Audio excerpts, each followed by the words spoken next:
بسم الله الرحمن الرحيم. I would like to talk about an issue which, we see quite a lot. When people use different kinds of adjectives to the labels that they use for the people. Especially we are talking about the Shia community themselves. We do so many different things. We have namaz, we have majlis, you have Azadari, you have different kinds of activities going on. And the discussion starts.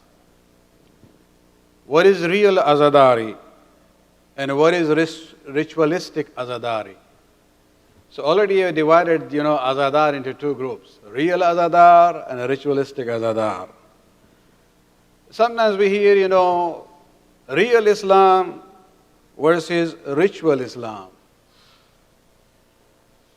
By implication, what it means is that the ritual Islam is not real Islam.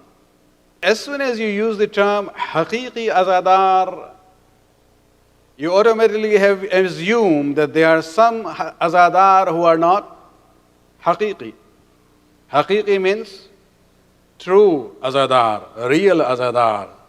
And others become ghayr haqiqi azadar.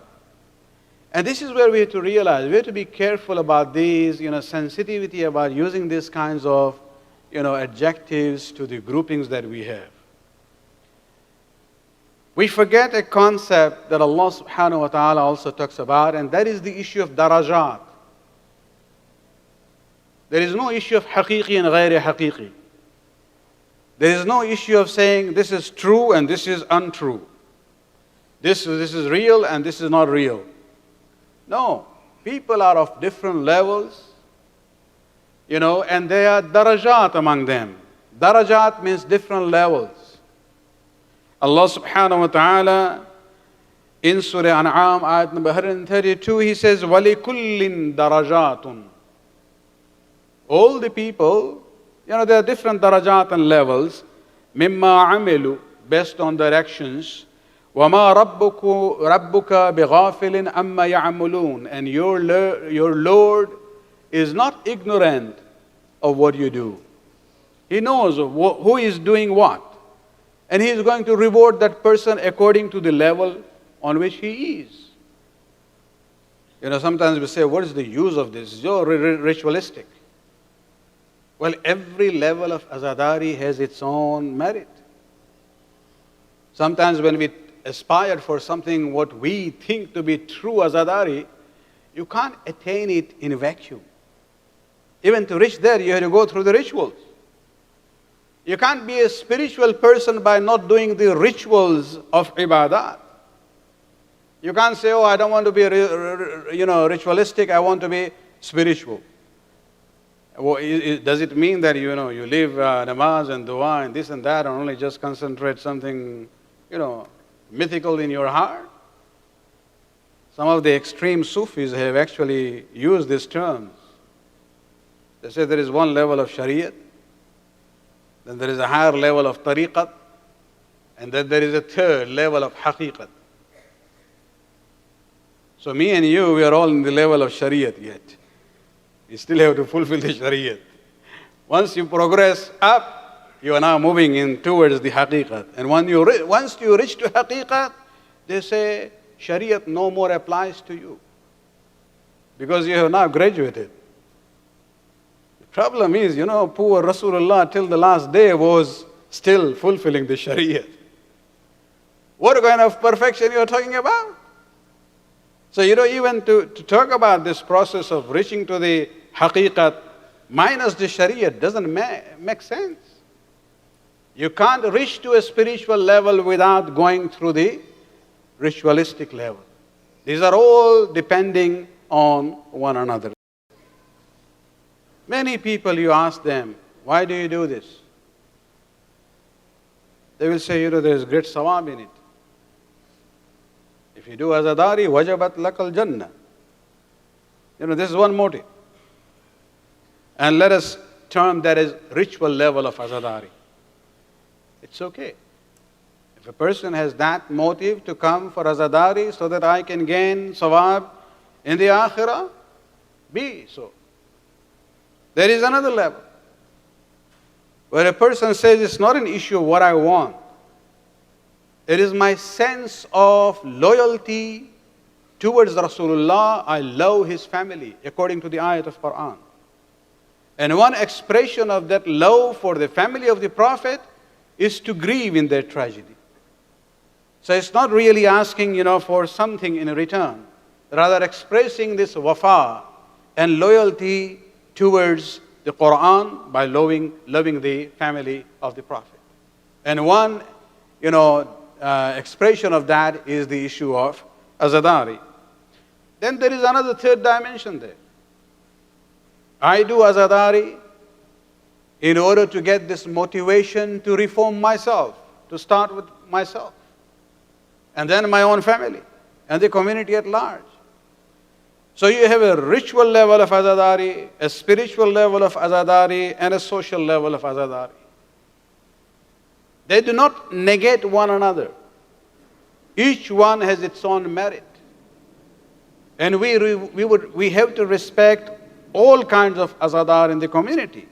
Whether they are doing it raghbatan, lil-thawab, for the sake of the sawab, or they are doing it out of the sense of fulfilling their duty towards Rasulullah, mawadda fil qurba, or they have this sense that this is an event which will motivate me and by extension people around me to reform ourselves on a social level. All these three levels are darajat, and each one of them are valid form of Azadari of Abu Abdullah Hussain alayhi salatu wasalam. Yes, whether we are able to maximize the benefit of that gathering, it's a different issue.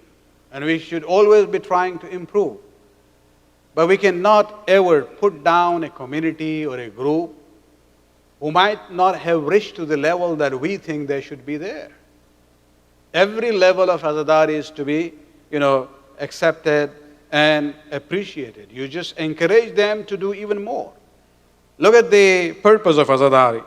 The purpose of Azadari of Imam Hussain alayhi salam cannot be different from the purpose of his mission. And this is not an issue of philosophy or history or fiqh and this and that.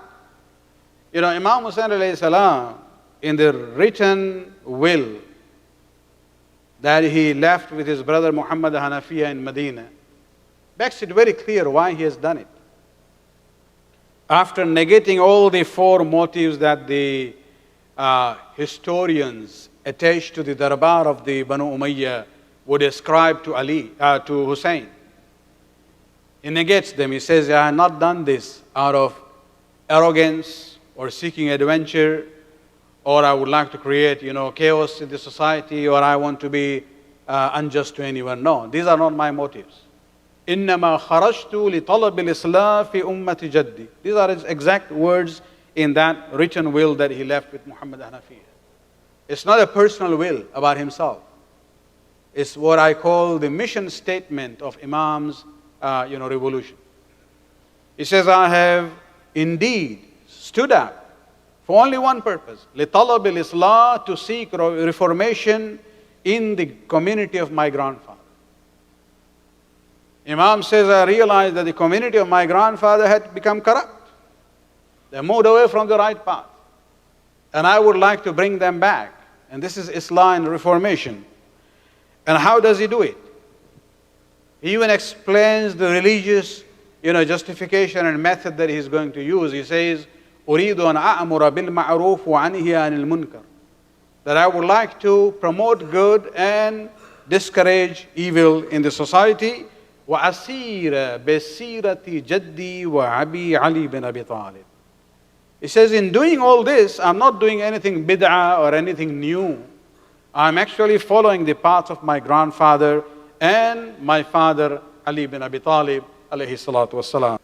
And even in that process of Amr bil Ma'ruf and Nahy Munkar, which was basically the method Imam uses for Islah and reforming the community, for us, Azadari on a communal level, on a social level, is an attempt to make ourselves better.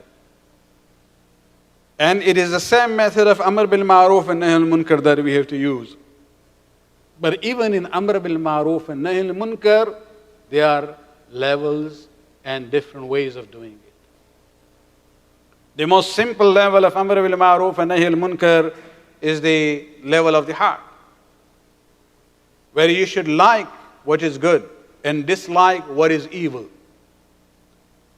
You should have this appreciation for ma'ruf, and you should feel abhorrence towards munkar. In Ziyarat Warisa, what is the statement that we say? Sami'at bidhalika faradiyat bih. That is the reverse of this process, where somebody hears about the tragedy of Karbala and he is in his heart okay with it. That yes, this is right, what happened.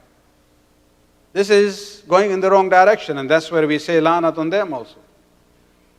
But on the other side, a person, this lowest level of Amr bil Ma'ruf is that you should side with Mazloom against Zalim. You should like Ma'ruf and dislike Munkar.